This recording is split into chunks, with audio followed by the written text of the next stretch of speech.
on va continuer là-dessus, puisque menaces de mort, insultes, protection policière, les personnalités sont-elles en danger? Vous allez voir le témoignage d'Olive Olive, figure du mouvement des Gilets jaunes, qui va nous apporter des éléments incroyables sur ce qu'il vit, et Christine Kelly, journaliste bien sûr, qu'on aime sur CNews et qui était avec nous aussi, souvent leurs points communs, leur prise de position.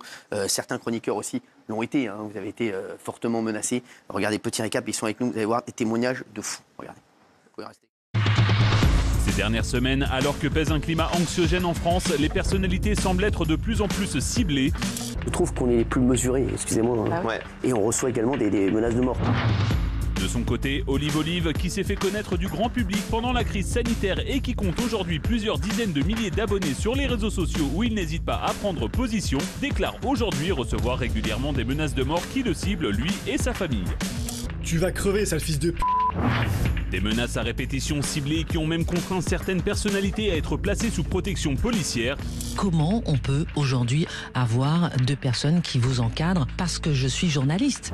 Alors, menaces de mort, insultes, protection policière, les personnalités sont-elles en danger?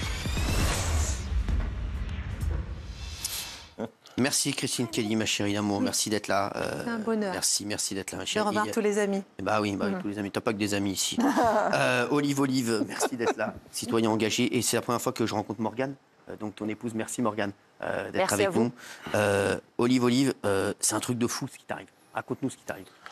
Ouais, en fait, ça commence il y a 2 ans, où c'est des groupes qui se sont créés sur les réseaux sociaux, où ils observent toute notre vie, tous nos déplacements, nos faits et gestes, jusqu'à divulguer l'adresse de notre maison, des photos de notre maison.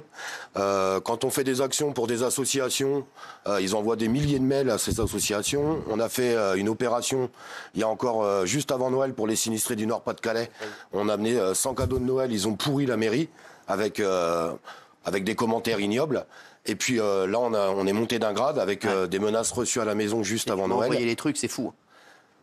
Voilà, c'est les premières menaces que tu as là, où on me menace de pendre ma mère, de s'attaquer à mes enfants et à ma famille. Et les dernières menaces qui sont arrivées il y a 3 jours encore au domicile, où on va jusqu'à avoir des photos de ma fille à la morgue. C'est ça, donc là... ça, c'est ce que tu m'as envoyé. Voilà, on a tous les... Ah, regardez, tu vas crever. Mais... Voilà, ça va vous trouver. C'est fou, Ça s'intensifie de plus en plus. Pourquoi? Ouais, alors ça c'est de pire en pire parce qu'on a l'impression, ces gens-là ont l'impression qu'ils seront jamais condamnés. On a déposé, on a la 6e dépôt de plainte et c'est toujours classé sans suite. Donc moi aujourd'hui, si je veux parler publiquement, c'est que quand j'arrive à voir des photos de ma fille, excusez-moi. C'est normal. Ça c'est ce qu'on t'a envoyé. Ouais. Incroyable. Quand j'arrive à voir ce genre de photos, je me demande en fait, ça va aller jusqu'où en fait tout ça et à quel moment la justice va vraiment intervenir sur ces groupes qui se développent en plus sur les réseaux sociaux, qui sont totalement visibles. Non mais là, bien sûr, sur les réseaux sociaux c'est très grave, mais là toi tu reçois des trucs vraiment, c'est directement visé contre toi, ta famille, ils savent où t'habites, ils savent... Tout le monde, aujourd'hui c'est toute ma famille qui est visée, c'est ma femme qui est visée, c'est mes parents qui sont visés. On a l'impression que, comme ils agissent avec toute impunité, ils se croient tout permis en fait. On les voit d'ailleurs, ils ricanent. Ils te reprochent quoi? Ils me reprochent mes prises de position. On a été voir un petit peu quels étaient ces individus. On retrouve, désolé de dire ça, mais il y a beaucoup de macronistes qui sont à l'intérieur. Ils le revendiquent eux-mêmes, c'est pas moi qui l'invente. Et puis des gens, on va pas se mentir, il y a des gens aussi qui étaient là au début du combat. Et il y a une certaine jalousie, une certaine amertume de la visibilité sur les réseaux sociaux, il y a eu un peu de plateau télé, un peu de radio. Et aujourd'hui, c'est l'homme à abattre, en fait. L'homme à abattre, et comme on n'arrive pas à le toucher, et qu'il n'arrête pas, qu'il continue son combat, parce que je répète que mon combat, moi, je le fais pour tous les citoyens, pour un futur meilleur, eh bien, on attaque sa femme, on attaque sa maman, on attaque sa fille.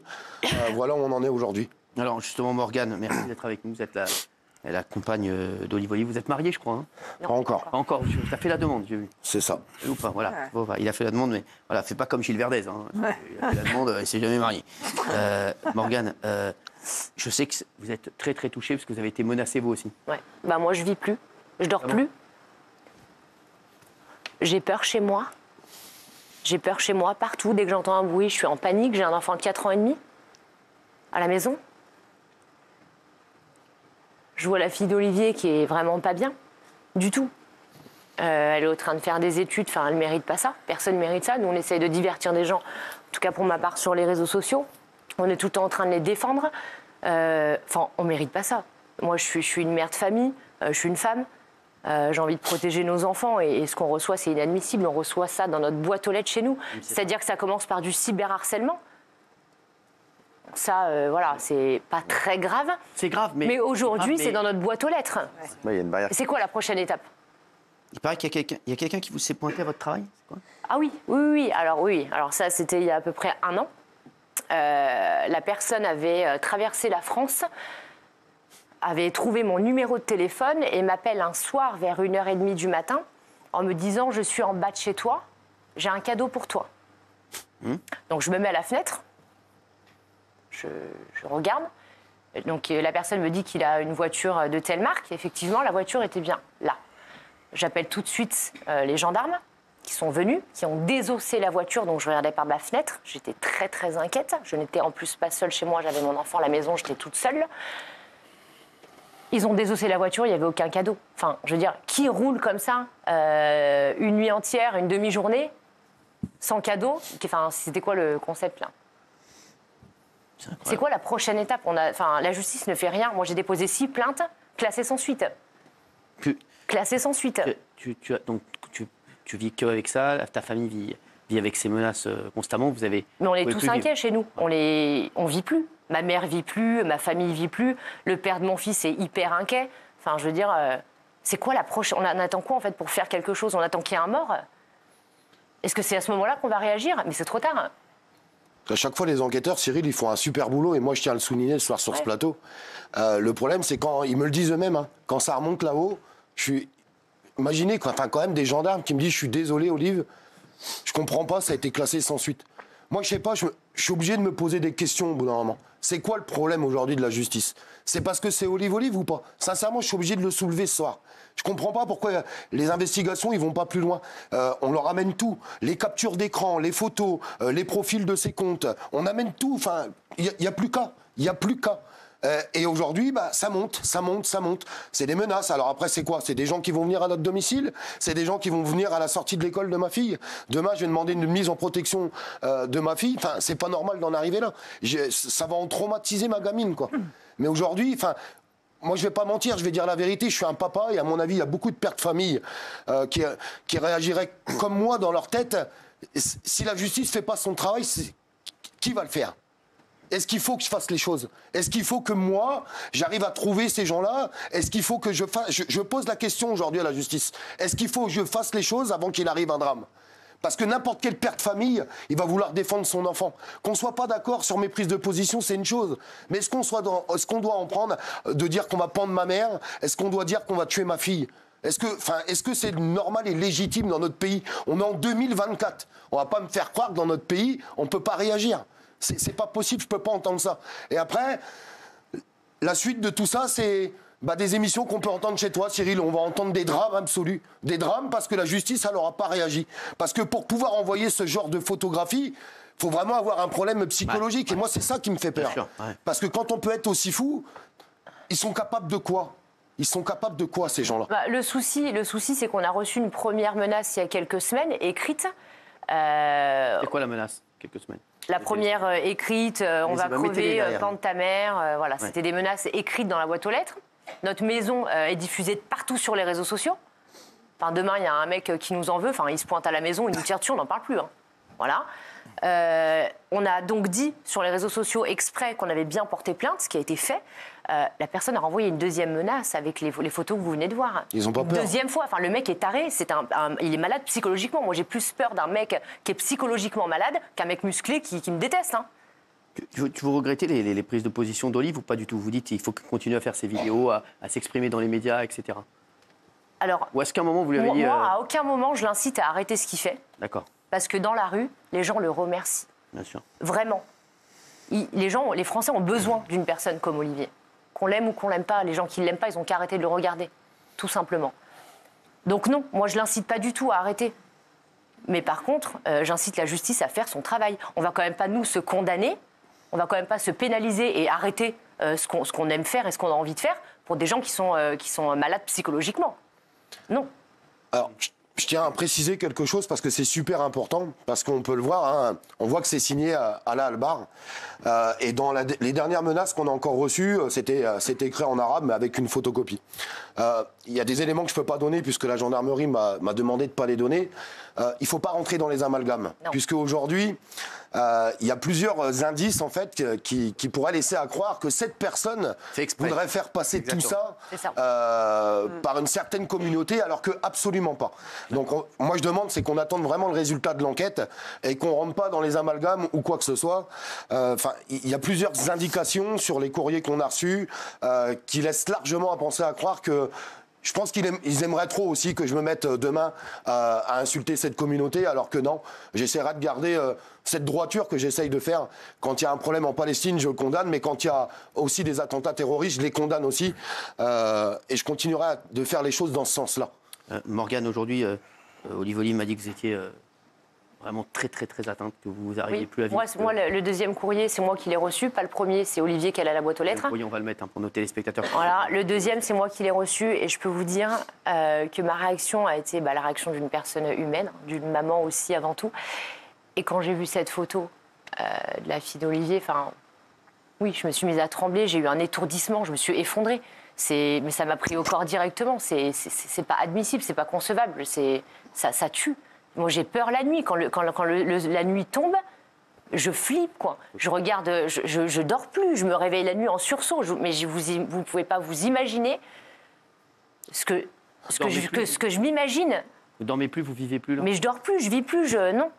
J'arrive plus, j'ai peur. Voilà, j'ai peur et je veux que ça s'arrête. Et je vous remercie de nous recevoir sur ce plateau parce que j'espère et on essaye tout et on fera tout ce qu'on peut faire pour que ça bouge, quoi. Pour pas que cette plainte soit classée sans suite et qu'on arrive à trouver l'ADN et puis les empreintes de ces gens-là qui ont peut-être fauté à l'envoi de ce courrier, je ne sais pas.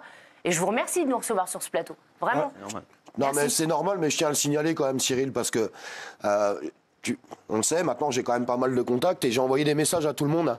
Et le seul qui a répondu présent, encore une fois, c'est toi.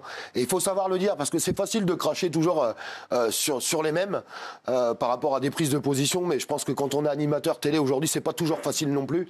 Et à chaque fois, tu es quand même le seul à répondre présent. Et moi, j'ai pas de honte à le dire.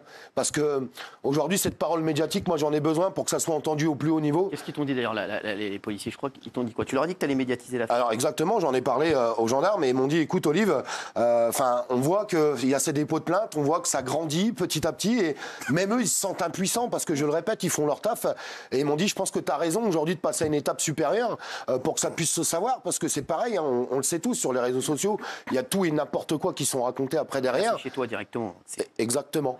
Et aujourd'hui, moi j'avais besoin que ça soit entendu médiatiquement et je le redis, moi je te remercie, franchement je te remercie. Je sais que tu es très ému, Olive et Morgane aussi, je sais que vous êtes...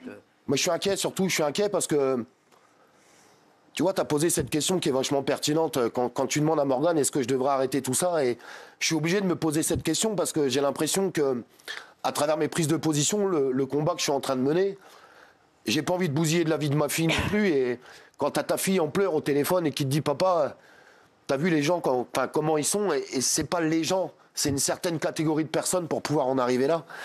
Et ouais, je me pose des questions aujourd'hui, mais moi, le combat que je mène, c'est le combat d'une vie, en fait. Je sais que ça peut être compliqué à comprendre pour certaines personnes. Il y a encore 1 an et demi, j'étais sur ce plateau et je dénonçais l'inflation grandissante qu'on allait prendre en pleine gueule et on est en plein dedans. Et je pense pas beaucoup me tromper sur certains sujets que je peux exploiter. Peut-être que des fois, je me trompe sur d'autres. C'est à la rigueur, mais... Est-ce qu'en France, on a encore le droit de s'exprimer? Moi, la vraie question, en fait, elle est là. Est-ce qu'on a encore le droit de parler en France? Tu penses que c'est qui? Qu'est-ce qui t'en veut, tu penses? Je pense qu'il y a beaucoup de jalousie derrière tout ça. On va pas se mentir. Aujourd'hui, on vit dans une société qui est très jalouse. Et si tu fais un peu trop de vues, si on voit un peu trop ta gueule sur les réseaux, si tu fais un peu de télé et un petit peu de radio derrière, c'est encore pire. Et ouais, je crois que malheureusement, plus les gens sont en souffrance, plus ils deviennent méchants. Plus les gens souffrent de leur quotidien et plus ils deviennent méchants. Sincèrement, moi, c'est ce que je ressens. Et moi, j'aimerais quand même que tu parles de ce jeune homme qui t'a appelé, ce jeune avec ce père obsédé qui a des photos de partout chez lui, de nous. Un truc de fou. J'ai un gamin qui m'appelle et qui me dit, écoute Olive, je suis obligé de venir vers toi, je vais te donner le numéro et l'adresse de mon père, puisqu'il nous oblige à regarder tes lives dans le salon, il met le home cinéma à bloc. Il y a des alarmes. Et il nous oblige à regarder en fait ce que tu fais au quotidien. Il a des alarmes sur son téléphone, dit que tu te déclenches en live, et il nous oblige à regarder ce que tu fais. Enfin, j'ai l'impression que j'ai récupéré tous les tarés de la Terre. Non mais sincèrement, ça me fait peur. Non, ils sont chez moi. Il y a Christine qui est avec nous également. Christine qui a reçu énormément de menaces. Tu as été mise sous protection policière, hein, Christine, à un moment. Oui, j'ai attendu. Tu es toujours sous protection policière? Même si je le suis plus, je le dirais pas. Mais la protection, c'est un peu... on a changé un petit peu de style de protection, mais pendant plus de 2 ans, c'était une protection rapprochée permanente. Tu as reçu des vraies menaces. Que tu peux nous raconter aux téléspectateurs? En fait, dès que j'ai commencé l'émission Face à l'info, ne serait-ce que parce que j'ai fait cette émission, parce que certaines personnes, pour ne pas citer Éric Zemmour sur le plateau, ne plaisaient pas à un certain public, sans même connaître mes positions, parce que je rejoins ce que vous disiez on veut vous faire taire. Mais parce que vous dites, vous avez des opinions, mais même sans dire des opinions, sans donner son opinion aujourd'hui, on est menacé de mort. Donc, mais les menaces étaient très sérieuses, que vous avez été mise sous protection policière. Qu'est-ce que vous avez reçu comme menace la plus sérieuse? Qu'on va me décapiter, ça revenait systématiquement. Que si j'allais tel ou tel endroit, on allait me décapiter. Qu'on voulait voir ma tête tomber, rouler par terre. C'était sur les réseaux que vous avez reçu des menaces? Lettres personnelles, lettres au travail, lettres à la maison, lettres sur les réseaux sociaux. Celui qui a été condamné... récemment, finalement, avec l'enquête de la police, on s'est rendu compte que c'était, je pensais que c'était 6 mois de harcèlement sur les réseaux sociaux. C'était 2 ans et demi de harcèlement sur les réseaux sociaux. Il avait mon portable, il m'appelait. Bon, je ne réponds jamais au numéro masqué, mais il appelait un peu, voilà, il a cherché à avoir mon portable, il a payé pour avoir mon numéro de portable, etc. Et jusqu'à maintenant, heureusement, sur les réseaux sociaux, il y a un certain rituel qui s'est mis en place où les gens dénoncent et très vite les posts sont supprimés. Mais je comprends la terreur que vous pouvez vivre, parce que vivre en permanence en se demandant qu'est-ce qui va se passer, demain. Tu t'avais peur, toi? J'avais peur. Je pense comme beaucoup de chroniqueurs aussi ici, où on se regarde devant, on regarde derrière, on ne sait pas ce qui va se passer, on regarde dans le parking, etc. Et lorsque j'ai eu la protection, ça a été un ouf de soulagement. Ça a été vraiment un ouf de soulagement. J'avais peur de la prendre, j'avais refusé à plusieurs reprises. Au tout début des menaces de mort, vous m'aviez appelé, je n'ai pas oublié, ça m'a beaucoup réconforté. Je me rappelle Marlène Schiappa, qui était au gouvernement, m'avait appelé. Et Emmanuel Macron m'avait appelé aussi. Oui. J'avais refusé à ce moment-là. C'est les 3 personnes les plus importantes du pays. J'avais refusé au tout début la protection policière. Et puis après, lorsque je me suis fait aussi alpaguer sur une terrasse de café en plein 16e arrondissement, là, on est passé... C'est passé quoi? C'était une femme qui était un peu dingue, qui voulait vraiment... Elle s'énervait sur elle. C'était dingue. Je suis restée sur place un peu calmement, mais elle vous a quoi, m'a insulté, elle m'a fait beaucoup de doigts d'honneur. Elle est venue m'insulter. Elle a fait le tour de mon déjeuner, la personne avec qui j'étais, plusieurs fois. Je pense que j'aurais été avec une femme ou bien avec un enfant, ça aurait été pire. J'étais avec un homme, heureusement, c'était un ancien militaire, j'étais un peu tranquille. Mais je veux dire, c'est-à-dire qu'on se dit, on ne sait pas à quel moment ça va vous tomber dessus, et après, tu ne sors plus. Tu ne mets plus le nez dehors, tu vas juste à ton boulot, etc. Donc, avec la protection policière, ça m'a permis de sortir, ça m'a permis d'être un peu plus tranquille. Mais c'est vrai, lorsque j'entends leurs témoignages, j'ai beaucoup hésité à porter plainte, parce qu'on se dit qu'il y a une efficacité peut-être au niveau de la police, et après, une certaine indifférence au niveau de la justice. Heureusement, dans ce cas-là, la justice a été jusqu'au bout, mais c'est vrai que ce n'est pas toujours le cas. Et c'est vrai que ce que j'énonce souvent dans ma position, c'est le fait qu'on veuille vous faire taire. Il n'y a plus de liberté d'expression. Il n'y a plus de liberté d'expression en France. Comme vous dites, on peut regarder autre chose. Comme vous dites, il y a 200 chaînes télé en France, 900 radios. On peut regarder autre chose, on peut zapper, on peut éteindre sa télé. Mais non, les gens veulent vous faire taire, veulent vous mettre à genoux. Et je pense qu'il faut que toute la société se mobilise pour qu'on puisse se battre pour notre liberté d'expression.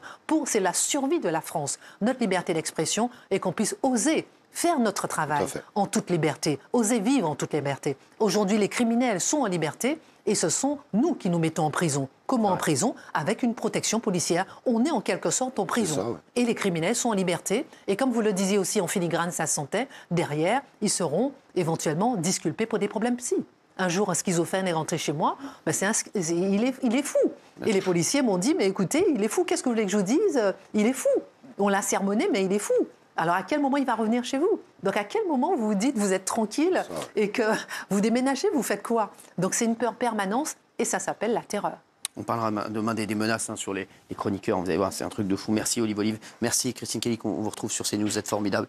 Merci Morgane également d'avoir été avec nous. Tout de suite, c'est Mongeville sur C8. Merci.